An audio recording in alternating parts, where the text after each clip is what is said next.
ಒಂದಾದ್ಮೇಲೆ ಒಂದು ವಿಭಿನ್ನ ಪ್ರಯೋಗಗಳು, ವಿಭಿನ್ನ ಪ್ರಯತ್ನಗಳು, ಜೊತೆಗೆ ತುಂಬ ಭರವಸೆಯುಕ್ತ ಸಿನಿಮಾಗಳು ಇಂಡಸ್ಟ್ರಿಯಲ್ಲಿ ಬರ್ತಿರೋದು ಖುಷಿ ಸಂಗತಿ. ರಂಗಾಯಣ ರಘು ಅವ್ರಿಗೆ ದೀರ್ಘದಂಡ ನಮಸ್ಕಾರಗಳು. ನಾಗರಾಜ ಸೋಮಯಾಜಿಯಲ್ಲಿರುವಂಥ ಹುಡುಕಾಟ ಮತ್ತು ಅವರೊಳಗಿರುವಂಥ ಒಂದು ಹಠ, ಸಿನಿಮಾದ ಹಠ, ವಿಜುವಲ್ ಕ್ರಾಫ್ಟ್ನ ಹಠ ಏನು ಅನ್ನೋದನ್ನ ಒಂದು ಗ್ಲಿಮ್ಸಲ್ಲಿ ತೋರಿಸಿದ್ದಾರೆ. ಖಂಡಿತವಾಗ್ಲೂ ಈ ವರ್ಷದ ಭರವಸೆಯ ಮೋಸ್ಟ್ ಎಕ್ಸ್ಪೆಕ್ಟೆಡ್ ಸಿನಿಮಾಗಳಲ್ಲಿ ಇದು ಒಂದಾಗುತ್ತೆ ಅನ್ನೋದ್ರಲ್ಲಿ ಎರಡು ಮಾತಿಲ್ಲ. ಈ ಸಲ ಪಕ್ಕ ಹೊಡಿತೀನಿ ಅನ್ನೋ ಮನೋಭಾವ ಈ ಒಂದು ಕಂಟೆಂಟ್ ಹೇಳ್ತಾ ಇದೆ. ಈ ಒಂದು ಸಿನಿಮಾದ ಹಾಡುಗಳನ್ನ ಮತ್ತೆ ಹಾಗೆ ಟೀಸರ್ ಟ್ರೈಲರ್ ಅನ್ನ ಅವರ ಒಂದು ಪ್ಲಾಟ್ಫಾರ್ಮ್ ಅಲ್ಲಿ ಲಾಂಚ್ ಮಾಡ್ತಿರೋಂಥದ್ದು. ತಾಂತ್ರಿಕವಾಗಿ ತುಂಬಾ ನೈಪುಣ್ಯತೆ ಕಾಣಿಸ್ತಾ ಇದೆ ಈ ಒಂದು ಕಂಟೆಂಟ್ ಅಲ್ಲಿ. ಇವರ ಕತೆಗೆ, ಕಲ್ಪನೆಗೆ ಎಸ್.ಕೆ. ರಾವ್ ಜೊತೆ ಆಗಿದ್ದಾರೆ ಅಂದ್ರೆ ಹೇಳ್ಬೇಕಾ. ಮೇಲ್ನೋಟಕ್ಕೆ ಇದೊಂದು ಮಿಸ್ಟ್ರಿ ತರ ಕಾಣಿಸ್ತಾ ಇದೆ. ಎಸ್ಪೆಷಲಿ ರಂಗಾಯಣ ರಘು ಅವರ ಮೇಲೆ ಪೋರ್ಟ್ರೇ ಮಾಡಿರುವಂತಹ ಕತೆ. ರಂಗಾಯಣ ರಘು ಅವರು ಕಂಪ್ಲೀಟ್ಲಿ ಆವರಿಸ್ಕೊಂಡಿದ್ದಾರೆ ಈ ದೇವಿ ಮಹಾತ್ಮೆಯಲ್ಲಿ ಅಂತ ಹೇಳಿದ್ರೆ ತಪ್ಪಾಗಲ್ಲ. ಆತ್ಮೀಯ ಕನ್ನಡ ಪಿಕ್ಚರ್ ವೀಕ್ಷಕರಿಗೆ ನಮಸ್ಕಾರ. ಈ ವರ್ಷ ದ್ವಿತೀಯಾರ್ಧ ತುಂಬ ಚೆನ್ನಾಗಿ ಕಾಣಿಸ್ತಾ ಇದೆ ಕನ್ನಡ ಚಿತ್ರರಂಗ. ಈಗಾಗಲೇ ಬಲರಾಮನ ದಿನಗಳು ಸಿನಿಮಾ ಈ ವಾರ ರಿಲೀಸ್ಗೆ ರೆಡಿಯಾಗಿದೆ. ಅದರ ನಂತರ ಗ್ರಾಮಾಯಣ ಸಿನಿಮಾ ರಿಲೀಸ್ಗೆ ರೆಡಿ ಆಗ್ತಾ ಇದೆ, ಅಂದರೆ ಅನೌನ್ಸ್ಮೆಂಟ್ ಆಗಿದೆ. ಸೊ ಈ ಒಂದು ಸಂದರ್ಭದಲ್ಲಿ ಅಂದರೆ ಸಾಕಷ್ಟು ಸಿನಿಮಾಗಳು ಒಂದಾದ್ಮೇಲೆ ಒಂದು ವಿಭಿನ್ನ ಪ್ರಯೋಗಗಳು, ವಿಭಿನ್ನ ಪ್ರಯತ್ನಗಳು, ಜೊತೆಗೆ ತುಂಬ ಭರವಸೆಯುಕ್ತ ಸಿನಿಮಾಗಳು ಇಂಡಸ್ಟ್ರಿಯಲ್ಲಿ ಬರ್ತಿರೋದು ಖುಷಿ ಸಂಗತಿ. ಸೊ ಇದೇ ಸಂದರ್ಭದಲ್ಲಿ ಇವತ್ತು ಒಂದು ಎರಡು ಮೂರು ಕಂಟೆಂಟ್ಗಳನ್ನು ನೋಡಿದೆ. ಅದನ್ನು ಒಂದೊಂದೇ ವಿಡಿಯೋ ರೂಪದಲ್ಲಿ ನಿಮ್ಮ ಮುಂದೆ ಇಡುವಂಥ ಪ್ರಯತ್ನ ಮಾಡ್ತೀನಿ. ಅದು ಮೊದಲಿಗೆ ದೇವಿ ಮಹಾತ್ಮೆ ಸಿನಿಮಾದ ಟೀಸರು ಈಗಷ್ಟೇ ನಾನು ನೋಡಿದೆ. ನಿಜವಾಗ್ಲೂ ಒಂದು ಮೈ ಜುಮ್ಮನಿಸುವಂಥ, ರೋಮಾಂಚನ ಅನ್ನಿಸುವಂತಹ ಒಂದು ಕಂಟೆಂಟ್ ಇದು. ಸೊ ಮೊದಲಿಗೆ ರಂಗಾಯಣ ರಘು ಅವ್ರಿಗೆ ದೀರ್ಘದಂಡ ನಮಸ್ಕಾರಗಳು. ಮತ್ತು ಇಂತಹ ಕಲಾವಿದ ನಮ್ಮ ಉದ್ಯಮದಲ್ಲಿರೋದು ನಮ್ಮೆಲ್ಲರ ಹೆಮ್ಮೆ ಅಂತ ಹೇಳೋದಕ್ಕೆ ಇಷ್ಟಪಡ್ತೀನಿ. ಸೊ ಅಷ್ಟು ಅದ್ಭುತ ಕಲಾವಿದ. ಸೊ ಇಂಥ ಒಂದು ಕಲಾವಿದನಿಗೆ ನಾಗರಾಜ ಸೋಮಯಾಜಿಯವರು ಅಂದರೆ ಈ ಥರದ್ದು ಒಂದು ಕಂಟೆಂಟ್ನ ಬರೆದಿರೋದು ಇನ್ನೊಂದು ಅಭಿನಂದನಾರ್ಹ ವಿಷಯ. ಸೊ ನಾಗರಾಜ್ ಸೋಮಯಾಜಿ ಅವರಿಗೆ ಇಂಥದ್ದೊಂದು ಕತೆ ಬರ್ಕೊಂಡು ಈ ಥರದ್ದೊಂದು ಕಂಟೆಂಟ್ ಮಾಡಿರೋದಕ್ಕೆ ಮೊದಲಿಗೆ ಅಭಿನಂದನೆ ತಿಳಿಸ್ಬೇಕು.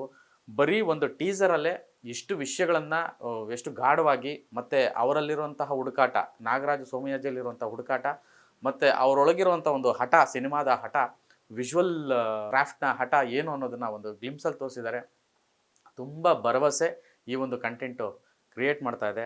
ಆ ಲೋಗೋಗಳು, ಆ ಪೋಸ್ಟರ್ಗಳು ನೋಡಿ ತುಂಬ ಇಂಪ್ರೆಸ್ ಆಗಿದೆ. ಅಂದರೆ ಡೇ ಒನ್ನಿಂದ ಅವರ ಹುಡುಕಾಟ ಶುರುವಾದಾಗಿಂದ ಈ ಒಂದು ಸಿನಿಮಾಗೆ ಲೊಕೇಶನ್ ಹುಡುಕಾಟದಿಂದ ಹಿಡಿದು ಪ್ರತಿಯೊಂದು ಪೋಸ್ಟರ್ಗಳು ಅವ್ರು ಹಂಚಿದಾಗಲೂ, ಆ ದೇವಿ ಮಹಾತ್ಮೆ ಅನ್ನೋ ಫಾಂಟ್ ಅವರು ಇಂಟ್ರಡ್ಯೂಸ್ ಮಾಡಿದಾಗಲೂ, ಸ್ಟಾರ್ ಕಾಸ್ಟು ಪಾತ್ರಧಾರಿಗಳನ್ನು ಪರಿಚಯಿಸಿದಾಗಲೂ ಎಲ್ಲವೂ ಕೂಡ ತುಂಬ ಇಂಟ್ರೆಸ್ಟಿಂಗಾಗಿ ಕಾಣಿಸ್ತಾ ಇತ್ತು. ಆದರೆ ಇವತ್ತು ಟೀಸರ್ ನೋಡಿದ್ಮೇಲೆ ಖಂಡಿತವಾಗ್ಲೂ ಈ ವರ್ಷದ ಭರವಸೆಯ ಮೋಸ್ಟ್ ಎಕ್ಸ್ಪೆಕ್ಟೆಡ್ ಸಿನಿಮಾಗಳಲ್ಲಿ ಇದು ಒಂದಾಗುತ್ತೆ ಅನ್ನೋದರಲ್ಲಿ ಎರಡು ಮಾತಿಲ್ಲ. ಅಂಥದ್ದೊಂದು ಕಂಟೆಂಟು, ಅಂಥದ್ದೊಂದು ಕ್ರಾಫ್ಟು ರೆಡಿಯಾಗಿರೋದು ಈ ಒಂದು ಸಣ್ಣ ಟೀಸರ್ ಗ್ಲಿಮ್ಸಲ್ಲೇ ಕಾಣಿಸ್ತಾ ಇದೆ. ಮತ್ತು ಟೆಕ್ನಿಕಲ್ ಪಾರ್ಟು ಅಂದರೆ ಹೋದ ವರ್ಷ ಮರ್ಯಾದೆ ಪ್ರಶ್ನೆ ಸಿನಿಮಾ ಮಾಡಿದರು ನಾಗರಾಜ ಸೋಮಯಾಜಿಯವರು. ಅಂದರೆ ತುಂಬ ಪ್ರಶಂಸೆಗಳು ವ್ಯಕ್ತವಾಯಿತು ಈ ಸಿನಿಮಾಗೆ. ಕ್ರಿಟಿಕಲಿ ತುಂಬ ದೊಡ್ಡದಾಗಿ ರೀಚ್ ಆಯಿತು ಕೂಡ ಸಿನಿಮಾ. ಆದರೆ ಅಂದ್ಕೊಂಡಷ್ಟು ಕಮರ್ಷಿಯಲ್ ಅದಾಯಿತೋ ಇಲ್ವೋ ಗೊತ್ತಿಲ್ಲ. ಬಟ್ ಈ ಸಿನಿಮಾ ಬಗ್ಗೆ ತುಂಬ ಒಳ್ಳೆಯ ಮಾತುಗಳು ಕೇಳಿಬಂದು ನಾವು ಕೂಡ ಆ ಸಿನಿಮಾ ಬಗ್ಗೆ ನೋಡಿದ್ವಿ, ಮಾತಾಡಿದ್ವಿ, ನೀವೆಲ್ಲ ನೋಡಿದ್ದೀರ ಕೂಡ.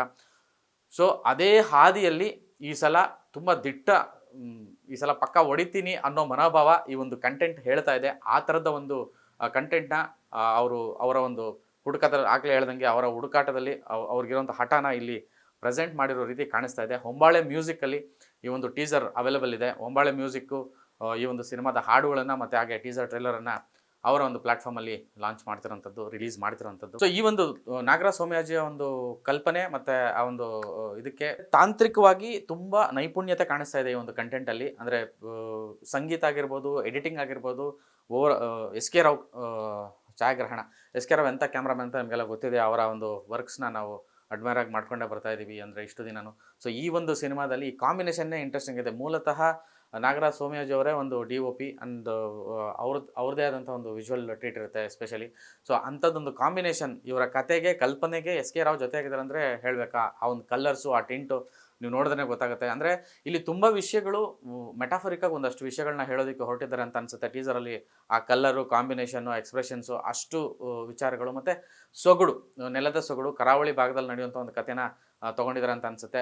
ಮೇಲ್ನೋಟಕ್ಕೆ ಇದೊಂದು ಮಿಸ್ಟ್ರಿ ಥರ ಕಾಣಿಸ್ತಾ ಇದೆ. ಎಸ್ಪೆಷಲಿ ರಂಗಾಯಣ ರಘು ಅವರ ಮೇಲೆ ಪೋರ್ಟ್ರೇ ಮಾಡಿರುವಂತಹ ಕತೆ. ಅಂದರೆ ಒಂದು ಅಲೆದಾಡುವ ತಂದೆಯ ಕತೆ ಇದು ಅನ್ನೋದನ್ನು ಅವರು ಮೆನ್ಷನ್ ಮಾಡ್ತಾರೆ. ಸೊ ಆ ಅಲೆದಾಡುವ ತಂದೆಯ ಕತೆ ಮತ್ತು ಅವರ ಎಕ್ಸ್ಪ್ರೆಷನ್ಸು ನನ್ನಂದರೆ ದುನಿಯಾ, ಜಾಕಿ, ಶಾಕಾಹಾರಿ, ಅಂದರೆ ತುಂಬ ಸಿನಿಮಾಗಳು, ಶ್ರೀರಾಮ, ಅಂದರೆ ಸೈನೈಡು. ಅಂದರೆ ರಂಗಾಯಣ ರಘು ಅವರು ಸಿನಿಮಾಗಳಂತ ತಗೊಂಡ್ರೆ ಪ್ರತಿ ಸಿನಿಮಾದಲ್ಲೂ ಅವರು ಕ್ಯಾರೆಕ್ಟ್ರು ಅಥವಾ ಕಾಣೆಯಾದವರ ಬಗ್ಗೆ ಪ್ರಕಟಣೆ ಅಂತ ಒಂದು ಸಿನಿಮಾ. ಅಂದರೆ ಅವರು ಆಯ್ಕೆ ಮಾಡೋ ಇತ್ತೀಚೆಗೆ ಎಸ್ಪೆಷಲಿ ಅವ್ರು ಆಯ್ಕೆ ಮಾಡುವ ಪಾತ್ರಗಳು, ಅವ್ರನ್ನ ಹುಡ್ಕೊಂಡು ಬರ್ತಿರುವಂಥ ಕಥೆಗಳು ನಿಜವಾಗ್ಲೂ ಇಂಥ ಕಲಾವಿದ ನಮ್ಮ ಹೆಮ್ಮೆ ಅಂತ ಅವಾಗಲೇ ಹೇಳಿದೆ. ಆ ಥರದ ಒಂದು ಅದ್ಭುತ ಕಲಾವಿದರು ಇವರು. ಸೊ ರಂಗಾಯಣ ರಘು ಅವರು ಕಂಪ್ಲೀಟ್ಲಿ ಆವರಿಸ್ಕೊಂಡಿದ್ದಾರೆ ಈ ದೇವಿ ಮಹಾತ್ಮೆಯಲ್ಲಿ ಅಂತ ಹೇಳಿದ್ರೆ ತಪ್ಪಾಗಲ್ಲ. ನನಗೆ ಕೊನೆಯ ಆ ಒಂದಷ್ಟು ಸೆಕೆಂಡ್ಸು ಆ ರೆಡ್ ಲೈಟಿಂಗಲ್ಲಿ ಅವರ ಎಕ್ಸ್ಪ್ರೆಷನ್ಸು ಇಮಿಡಿಯೇಟ್ಲಿ ಆ ಸಿನಿಮಾ ನೋಡಬೇಕು ಅನ್ನೋ ಒಂದು ಉತ್ಸಾಹ ನಮ್ಮಲ್ಲಿ ಹುಟ್ಕೊಳ್ಳೋ ಥರ ಮಾಡಿದ್ದಾರೆ ಅವರು. ಸೊ ಈ ಒಂದು ಕಾಂಬಿನೇಷನ್ನು ಮತ್ತು ಈ ಕ್ರಾಫ್ಟ್ ಬಗ್ಗೆ ತುಂಬ ಇಂಟ್ರೆಸ್ಟಿಂಗಾಗಿ ಕಾಣಿಸ್ತಾ ಇದೆ ಈ ಸಿನಿಮಾ. ಇದಿಷ್ಟೇ ಹೇಳ್ಬೋದು. ಮರ್ಯಾದೆ ಪ್ರಶ್ನೆ ಏನೆಲ್ಲ ಆಗಬೇಕಿತ್ತೋ ಆ ಒಂದು ನಿರೀಕ್ಷೆಗಳು ಆ ನಿರ್ದೇಶಕರಿಗೆ, ಆ ತಂಡಕ್ಕೆ ಏನಿತ್ತೋ, ಖಂಡಿತವಾಗ್ಲೂ ದೇವಿ ಮಹಾತ್ಮೆ ಆ ಎಲ್ಲ ನಿರೀಕ್ಷೆಗಳನ್ನು ಸಫಲ ಮಾಡುತ್ತೆ, ನಿರೀಕ್ಷೆಗಳನ್ನು ಮುಟ್ಟುತ್ತೆ ಅನ್ನೋ ಒಂದು ಅಭಿಲಾಷೆ ಈ ಒಂದು ಕಂಟೆಂಟ್ ನೋಡಿದಾಗ ನನಗೆ ಅನ್ನಿಸ್ತಾ ಇದೆ. ಸೊ ದೇವಿ ಮಹಾತ್ಮೆ ಇಷ್ಟಲ್ಲೇ ಥಿಯೇಟ್ರಿಗೂ ಬರ್ತಾ ಇದೆ. ಸೊ ಈ ವರ್ಷದ ಭರವಸೆಯ ಸಿನಿಮಾಗಳಲ್ಲಿ ಇದು ಒಂದು ಅಂತ ಹೇಳೋದಕ್ಕೆ ನಾನು ಇಷ್ಟಪಡ್ತೀನಿ. ನಮಸ್ಕಾರ.